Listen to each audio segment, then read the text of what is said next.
ഇന്ന് Indian freedom struggle എന്ന് പറഞ്ഞ GK പോർഷനാണ്. അതിനകത്ത് ഇന്ത്യൻ ഫ്രീഡം സ്ട്രഗിൾ എന്ന് പറയുമ്പോഴത്തേക്കും 1757 പ്ലാസി യുദ്ധമുണ്ട്. ആ പ്ലാസി യുദ്ധത്തിന് ശേഷം ഇന്ത്യയുടെ ആധിപത്യം ബ്രിട്ടീഷുകാർ പൂർണ്ണമായിട്ടും കൈയാളുകയാണ്. പക്ഷെ നമുക്ക് ഇന്ത്യൻ ഫ്രീഡം സ്ട്രഗിൾ എന്ന് പറഞ്ഞ പോർഷനിൽ പഠിക്കേണ്ടത് 1857 വിപ്ലവം തൊട്ട് 1947 വരെയാണ്. ഇതിൽ 1857 മഹത്തായ വിപ്ലവം അത് നമ്മൾ കുഞ്ഞുനാൾ തൊട്ടേ പഠിച്ചിട്ടുണ്ട്. അതാണ് പറഞ്ഞു തുടങ്ങുന്നത്.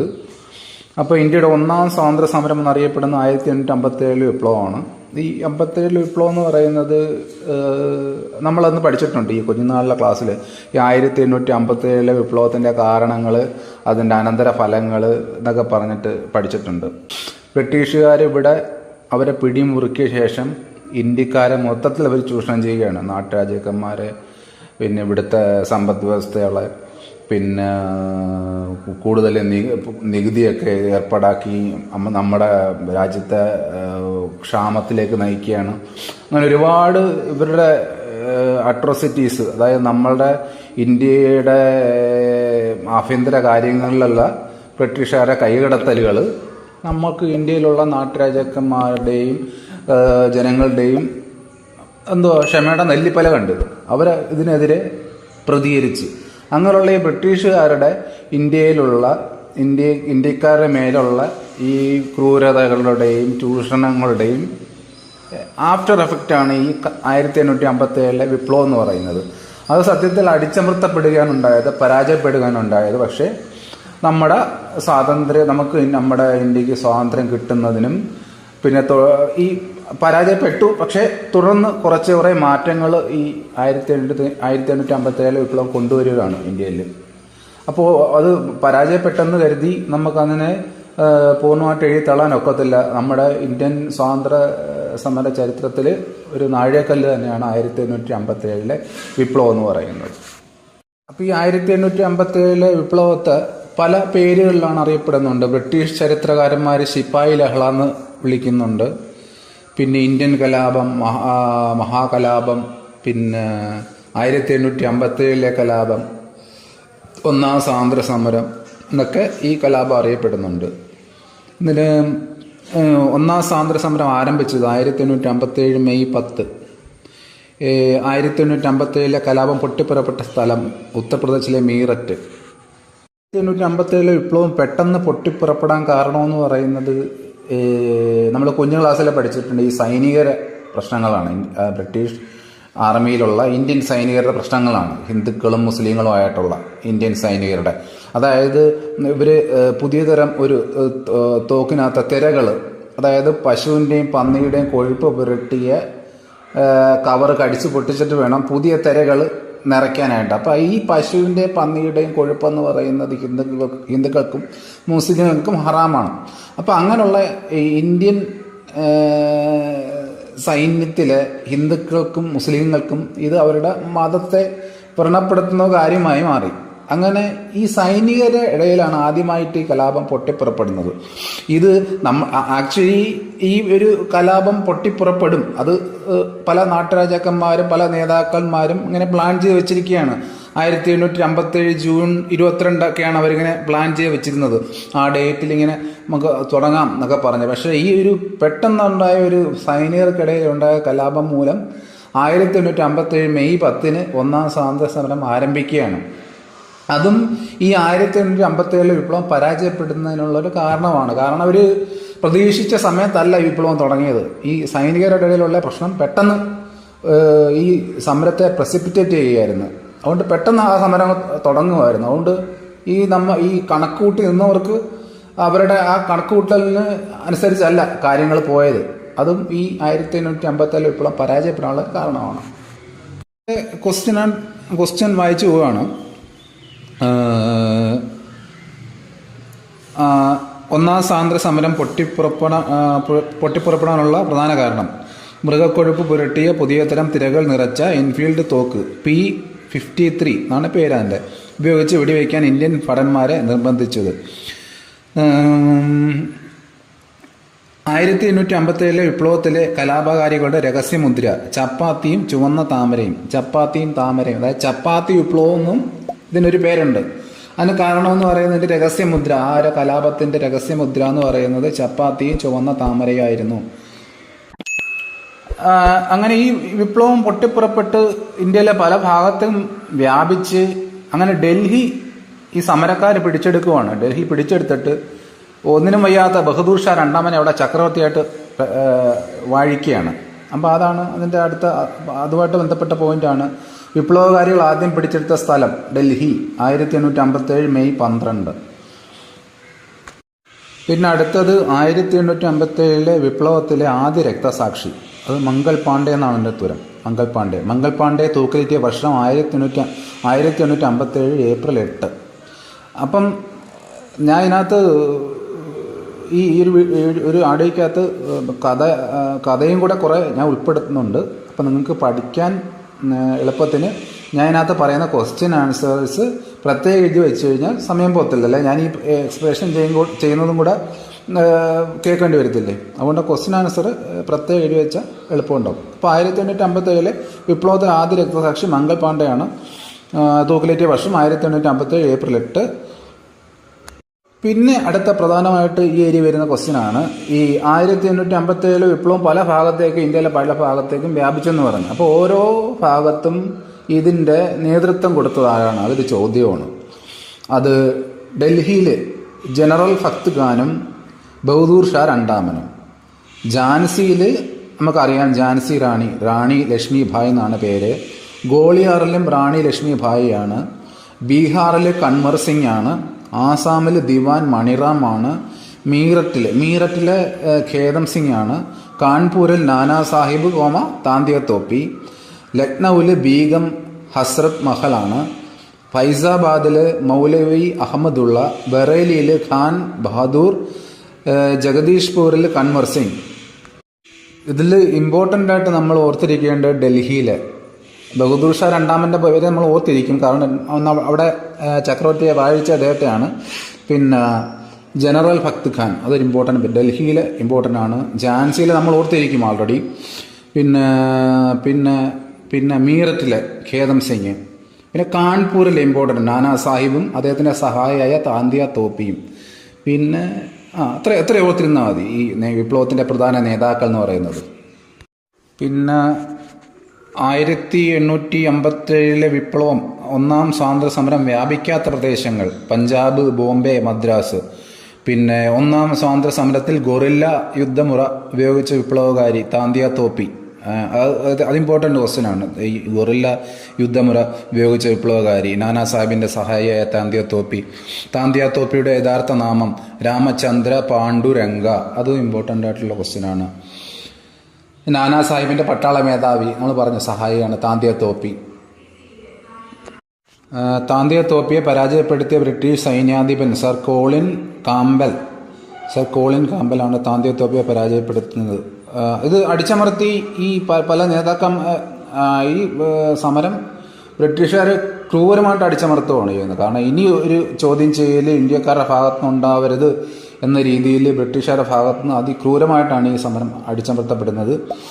അപ്പോൾ അതുമായിട്ട് ബന്ധപ്പെട്ട കുറച്ച് ക്വസ്റ്റ്യൻ ഉണ്ട് എന്ന് പറയുമ്പോഴത്തേക്കും ഝാൻസി റാണി വീരമൃത്യു മരിച്ചതെന്ന് 1858 ജൂൺ 18. ഇരുണ്ട പശ്ചാത്തലത്തിലെ പ്രകാശമാനമായ ബിന്ദു എന്ന് നെഹ്റു വിശേഷിപ്പിച്ചത് ആരെയാണ്? അത് ഝാൻസി റാണിയാണ്. വിപ്ലവകാരികളുടെ സമുന്നത ധീര നേതാവ് എന്ന പട്ടാള മേധാവി സർ ഹ്യൂജ് റോസ് വിശേഷിപ്പിച്ചത് ആരെ? അത് ഝാൻസി റാണിയാണ്. അപ്പോൾ സർ ഹ്യൂജ് റോസ് എന്ന് ഓർത്തിരുന്നാൽ മതി, വിപ്ലവകാരികളുടെ സമുന്നത ധീര നേതാവ്. പിന്നെ യഥാർത്ഥ നാമങ്ങൾ എന്ന് പറയുന്നത് നാനാ സാഹിബിൻ്റെ യഥാർത്ഥ നാമം ധോണ്ടു പന്ത്. പിന്നെ ഝാൻസി റാണിയുടെ, അതായത് റാണി ലക്ഷ്മിഭായുടെ യഥാർത്ഥ നാമം മണികർണിക. അത് ഇമ്പോർട്ടൻ്റ് ക്വസ്റ്റ്യൻ ആണത്, മണികർണിക എന്ന് പറയുന്നത്. ഝാൻസി റാണി അഥവാ റാണി ലക്ഷ്മിഭായുടെ യഥാർത്ഥ നാമം മണികർണിക. ബീഹാർ സിംഹം എന്നറിയപ്പെടുന്നത് കൻവർ സിംഗ് ആണ്. നമ്മൾ പറഞ്ഞു ബീഹാർ പ്രദേശത്തെ ഈ വിപ്ലവം നയിച്ചത് കൻവർ സിംഗ് ആണ്. അതുകൊണ്ട് ബീഹാർ സിംഹം എന്നറിയപ്പെടുന്നത് കൻവർ സിംഗ് ആണ്. പിന്നെ വിപ്ലവം പരാജയപ്പെട്ടതോടെ നേപ്പാളിലേക്ക് പലായനം ചെയ്ത വിപ്ലവകാരി നാനാ സാഹിബാണ്. പിന്നെ ബഹദൂർ ഷാ സഫറിനെ നാട് കടത്തിയത് റങ്കൂണിലേക്ക്, അതായത് മ്യാൻമറിലേക്ക്. ബഹദൂർ ഷാ സഫർ എന്ന് പറയുന്നത് ബഹദൂർ ഷാ രണ്ടാമൻ, അതായത് ഡൽഹി സമരക്കാർ ഇന്ത്യക്കാരെ പിടിച്ചെടുത്തിട്ട് ബഹദൂർ ഷാ രണ്ടാമൻ, ബഹദൂർ ഷാ സഫർ എന്നും അറിയപ്പെടും. അയാളാണ് ചക്രവർത്തിയോട് വാഴിക്കുന്നത്.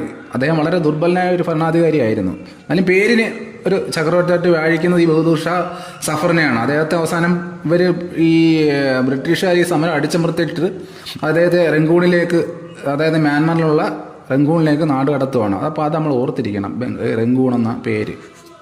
1857 വിപ്ലവം പരാജയപ്പെട്ടു, അല്ലെങ്കിൽ അടിച്ചമർത്തപ്പെട്ടു. പക്ഷേ അത് ഒരുപാട് മാറ്റങ്ങൾ ഇന്ത്യയിൽ ഉണ്ടാക്കി എന്ന് പറഞ്ഞായിരുന്നു. അത് മാറ്റങ്ങൾ എന്ന് പറയുന്നത് ഇപ്പം ഈ ഇന്ത്യയിലുള്ള ഈ ബ്രിട്ടീഷ് ഈസ്റ്റ് ഇന്ത്യ കമ്പനിയുടെ കളികൾ ഇച്ചിരി ഓവർ ആവുന്നുണ്ടെന്ന് ഈ ബ്രിട്ടീഷ് ഗവൺമെൻറ് മനസ്സിലായി. അങ്ങനെ അവർ ഈ British government plus east India company കൂടെ ചേർന്നുള്ള ദ്വിഭരണം, ഇന്ത്യയിലെ ദ്വിഭരണം അവസാനിപ്പിക്കുകയാണ്.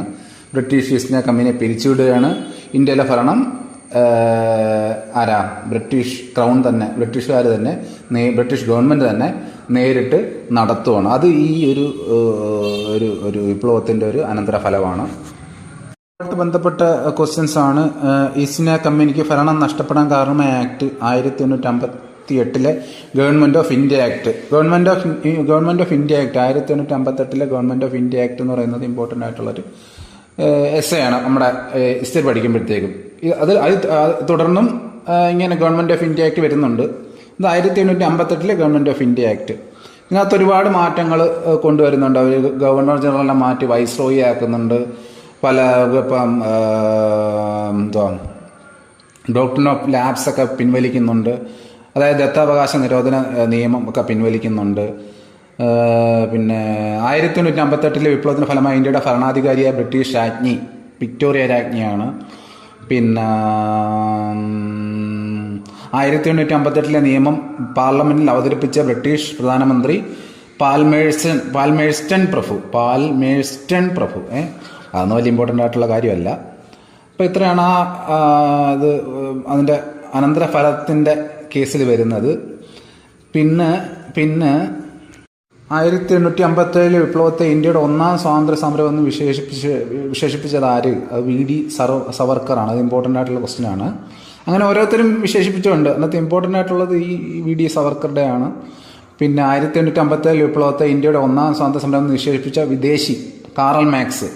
ആ കാറൽ മാക്സ് വിലയിരുത്തി ഇത് ഏത് പത്രത്തിലൂടെയാണ് അത് പറഞ്ഞതെന്ന് പറഞ്ഞു കഴിഞ്ഞാൽ ന്യൂയോർക്ക് ട്രൈബ്യൂണൽ എന്ന് പറഞ്ഞ ഒരു പത്രത്തിലൂടെയാണത് പറഞ്ഞിരിക്കുന്നത്. 1857 വിപ്ലവത്തെ ബ്രിട്ടീഷ് പാർലമെന്റിൽ ദേശീയ കലാപമെന്ന് വിശേഷിപ്പിച്ച വ്യക്തി ബെഞ്ചമിൻ ഡിസ്രേലിയാണ്. അത് ഒരു ഇമ്പോർട്ടൻ്റ് ആയിട്ടുള്ള പേരാണ്, ബെഞ്ചമിൻ ഡിസ്രേലി.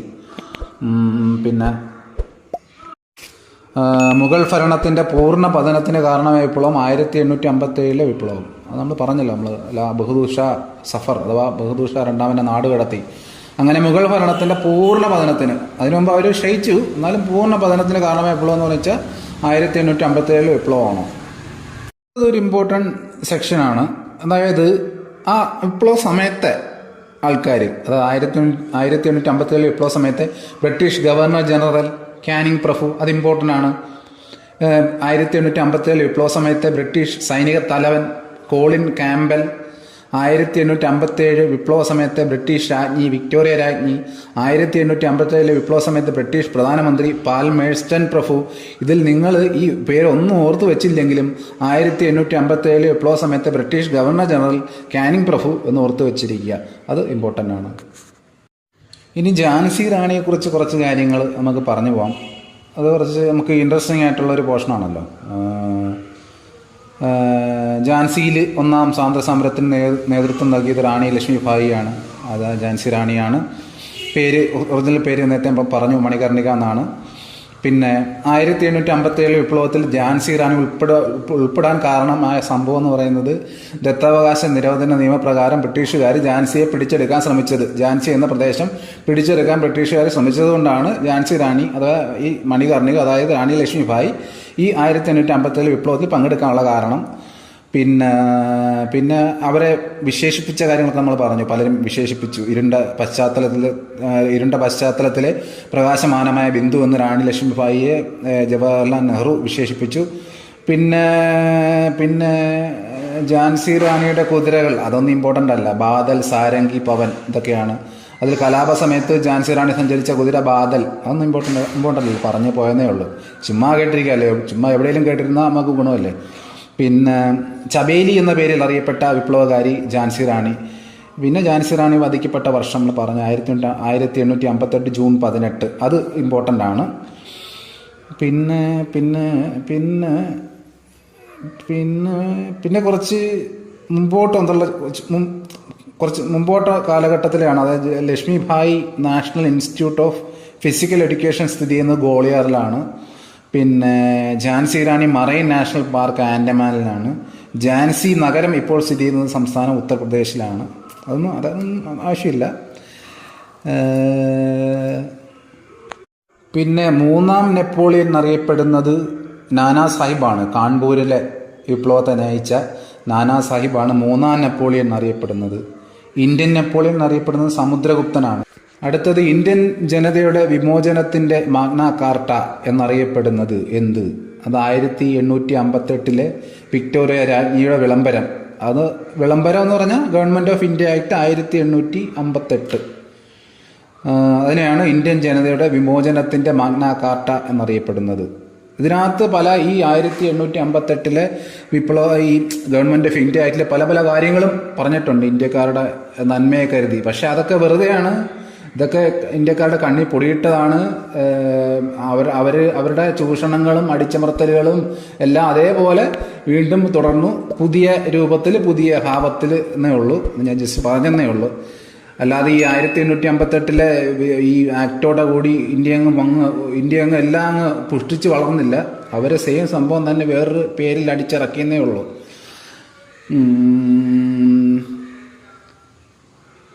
പിന്നെ വിപ്ലവത്തിന് ശേഷം ബ്രിട്ടീഷുകാർ പിന്തുടർന്ന നയം ഭിന്നിപ്പിച്ച് ഭരിക്കുക. അതാണ് ഞാൻ ഇതിനകത്ത് പറഞ്ഞത്. ഈ 1858 ആ ഒരു ആക്ടിനകത്ത് പറഞ്ഞിരിക്കുന്ന കാര്യങ്ങളെല്ലാം ഇതാണ്. Divide and rule. അതായത് സൈന്യത്തിൻ്റെ കേസിലായാലും നാട്ടുരാജാക്കന്മാരുടെ കേസിലായാലും ഇങ്ങനെ ഭിന്നിപ്പിച്ചിട്ട് ഭരിക്കുക. അപ്പം സൈന്യത്തിനിടയിൽ തന്നെ അവർ ഭിന്നിപ്പുണ്ടാക്കുക.